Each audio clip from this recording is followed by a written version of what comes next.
ました。何を買いましたか？果物と野菜です。水と飲み物も買いました。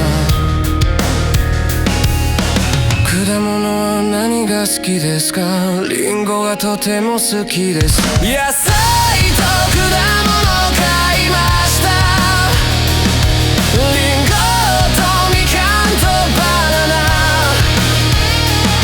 砂糖と塩もあります。おいしいご飯を作ります。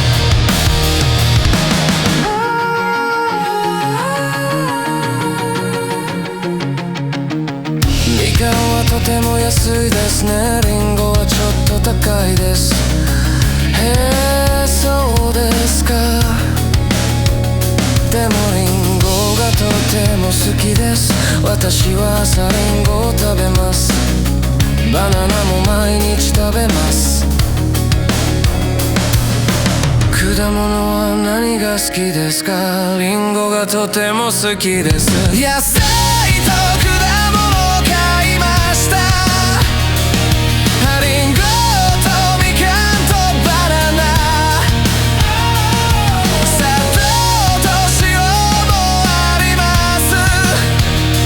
おいしいご飯を作ります。砂糖はどこですか？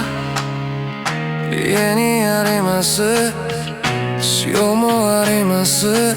一緒にご飯を作ります。野菜